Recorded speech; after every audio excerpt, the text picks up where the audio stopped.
இன்றைக்கி நம்ம platform independence of HTML அப்படின்ற ஒரு விஷயத்தை தான் பார்க்க போகிறோம். அதாவது என்ன இதில் வந்து கருதப்படுதுன்னா, HTML அப்படின்ற ஒரு மார்க்அப் லாங்குவேஜ் வந்து எப்படி எல்லா டிவைசஸ்லையும் எல்லா ஆப்ரேட்டிங் சிஸ்டத்துலையும் ஒர்க் பண்ணுது அப்படின்றது தான் பார்க்க போகிறோம்.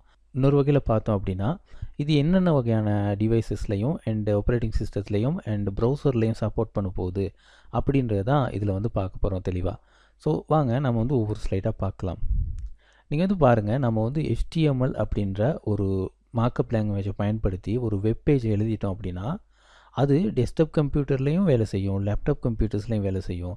அதே நேரத்தில் நீங்கள் வந்து பாருங்கள், டெஸ்க்டாப் லேப்டாப் இதுக்கு பெரிய வேறுபாடு இல்லை அப்படின்னாலும் அதில் நம்ம பயன்படுத்தக்கூடிய ஆப்ரேட்டிங் சிஸ்டத்தில் வந்து பெரிய மாறுபாடுகள் வந்து இருக்குது. ஒருத்தர் விண்டோஸ் பிசி பாவிக்கலாம், ஒருத்தர் வந்து மெக்கின்டோஷ் கம்ப்யூட்டர் பாவிக்கலாம், அல்லது இன்னொருத்தர் லினக்ஸ் கம்ப்யூட்டர் பாவிக்கலாம். இப்படி என்ன ஆப்ரேட்டிங் சிஸ்டமாக இருந்தாலும் பார்த்தீங்க அப்படின்னா, HTML அப்படின்ற ஒரு மார்க்அப் லாங்குவேஜில் எழுதப்பட்ட ஒரு வெப்பேஜை எந்த விதமான மாற்றமும் இல்லாமல் நம்ம எல்லா ஆப்ரேட்டிங் சிஸ்டத்துலேயும் ரன் பண்ண முடியும். ஆப்ரேட்டிங் சிஸ்டம் ஓகே இருக்குது, ஆனால் நீங்கள் வந்து யோசிச்சு பார்க்கணும், HTML பயன்படுத்தப்பட்ட வெப்சைட்டை பயன்படுத்தக்கூடிய மக்கள் ஒரே மாதிரியான ப்ரௌசர்ஸ் தான் பயன்படுத்துகிறாங்களா அப்படின்னா அதுவும் இல்லை. அப்போது கூகுள் க்ரோம் பயன்படுத்தலாம், ஃபயர்ஃபாக்ஸ் பயன்படுத்தலாம், மைக்ரோசாஃப்ட் எட்ஜ் பயன்படுத்தலாம், இன்டர்நெட் எக்ஸ்ப்ளோரர் பயன்படுத்தலாம், மெக்கின்டோஷ் கம்ப்யூட்டரில் வந்து பார்த்திங்க அப்படின்னா சஃபாரி அந்த மாதிரி ப்ரௌசர்ஸ் வந்து பயன்படுத்தலாம். அப்போது நீங்கள் வந்து பாருங்கள், என்ன ப்ரௌசராக இருந்தாலும் HTML எழுதின வெப்பேஜுங்கிறது கண்டிப்பாக அதில் ரன் ஆகும். அப்புறம் வேறு டிவைசஸ் பார்த்தோம் அப்படின்னா, மொபைல் டிவைசஸ் எடுத்துக்கிட்டோம் அப்படின்னா, நம்ம பயன்படுத்தக்கூடிய ஸ்மார்ட் ஃபோன்ஸ், டேப்லெட் பிசி இதெல்லாம் இருக்கு இல்லையா, இதில் வந்து பார்த்தீங்க அப்படின்னா டெஸ்க்டாப் லேப்டாப்பில் நம்ம பயன்படுத்தக்கூடிய ஆப்ரேட்டிங் சிஸ்டத்தை விட வேறு வகையான ஆப்ரேட்டிங் சிஸ்டம் தான் பயன்படுத்தப்படுது. அதாவது பார்த்தீங்கன்னா, ஸ்மார்ட் ஃபோன்ஸுக்குன்னு வரக்கூடிய ஆப்ரேட்டிங் சிஸ்டம், டேப்லெட்ஸ்க்குன்னு வரக்கூடிய ஆப்ரேட்டிங் சிஸ்டம் தான் அதில் இருக்குது.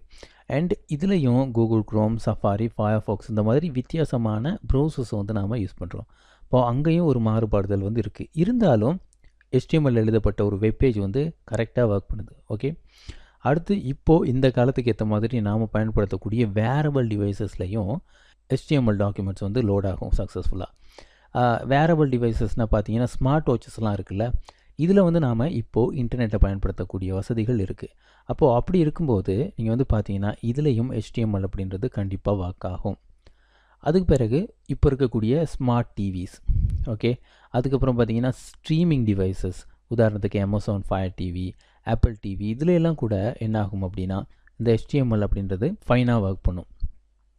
அடுத்து சில கேம் கான்சோல்ஸ், அதாவது ப்ளே ஸ்டேஷன்ஸாக இருக்கலாம், எக்ஸ்பாக்ஸஸ், இந்த மாதிரி எல்லாத்துலேயுமே HTML சப்போர்ட் பண்ணும். நமக்கு தெரியும் ரீடர்ஸ் இருக்குல்ல, அதாவது கிண்டில், மற்றது நிறைய ரீடர்ஸ் வந்து இருக்குது. இதுலேயும் நமக்கு வந்து பார்த்திங்கன்னா HTML டாக்குமெண்ட்ஸ் வந்து கண்டிப்பாக சக்ஸஸ்ஃபுல்லி ரன் ஆகும்.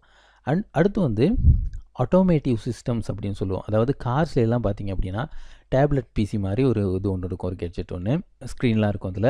ஸோ அதில் வந்து பார்த்திங்க அப்படின்னா நமக்கு GPS தேவையா, அதாவது கூகுள் மேப் அந்த மாதிரி எதுவும் யூஸ் பண்ணணும்னா அதையும் பயன்படுத்திக்கலாம். வீடியோஸ் பார்க்கலாம், ஆடியோஸ் கேட்கலாம், இந்த மாதிரி நிறைய விஷயங்களுக்கு நம்ம வந்து அதை பயன்படுத்திக்குவோம். இப்போது அதிலே நம்ம வந்து கூகுள் மேப்பையும் பயன்படுத்தும் போது என்ன ஆகும் அப்படின்னா அதுக்கு HTML கையாளக்கூடிய தன்மை இருக்கணும். இல்லை அப்படின்னா அதில் வந்து கூகுள் மேப்பெல்லாம் பயன்படுத்த முடியாது.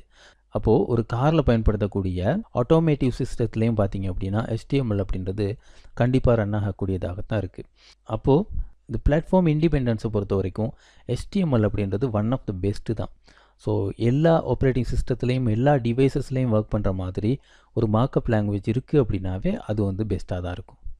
ஸோ இவ்வளோ தான். அடுத்த வீடியோவில் நம்ம வந்து மீட் பண்ணலாம்.